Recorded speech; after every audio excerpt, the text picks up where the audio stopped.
Teka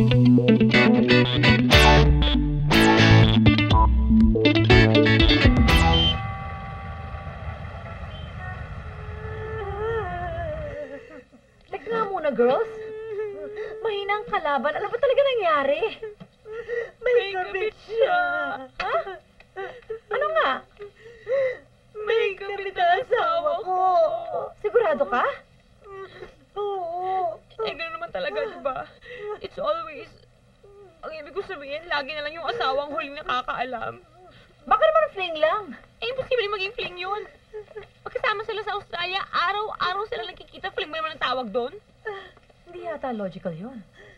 Teka muna, sandali lang. Bakit kaya hindi mo na lang siya i-confront? Natatakot ako baka totoo eh. Ako din. Kaya nga naman sinasabi ko eh. Kinatatakutan ko. Ayoko malaman ang totoo. Bakit hindi na lang kaya? Kumprontahin mo yung asawa ko, kukumprontahin ko yung asawa mo.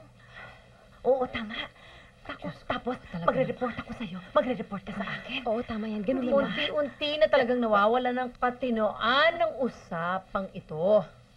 Yan. Yan ang napapala mo sa kapapanood mo ng mga VCD at teleserye sa Qatar. Nawawala na naman ako ng lakas ng loob eh. Pero gusto ko talaga makita yung itsura ng Ellen na yan. Gusto kong malaman kung maganda ba siya o hindi. Sandali nga. Ano ba? Ellen ba o Eileen? Aba, ewan ko, malay ko ng pangalan niya. Hindi pwede. Kailangan mo sabihin sa akin yung totoong pangalan. Gusto ko malaman kung may I at L yung pangalan niya. Diyos ko naman, huwag mo namang sabihin iisa lang ang kabit ng mga asawa natin. Diyos ko po, Panginoong kong Diyos, utang na loob po, pwede po bang iwanan niyo po muna ang Iraq at tulungan niyo po muna ang aking mga kaibigan dahil nasisira ng mga ulo nila dahil lamang sa mga lalaki. Pero hindi. Ellen ang pangalan nun. Sigurado ako, Ellen. Walang I. Ellen siya. Ay, naku. Girls, pwede ba? Makinig nga kayong dalawa. Mabuti nga may mga kabit ang mga asawa ninyo. Sana yung asawa ko may kabit din. Na hindi sa akin lahat ang atensyon.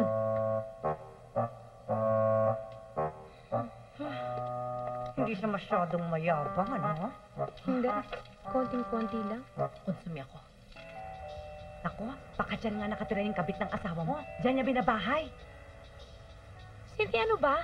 Huwag mo nga akong gatungan. Paano ang ibabahay? Pareho nga silang nasa abroad, di ba? Diyos ko naman to eh. Alam mo, Kangampikon, kung may baling sa akin yung galit mo sa asawa mo, no? Eh, kasi parang ang tanga-tanga mo eh. O, tingnan mo yan. Tingnan mo to.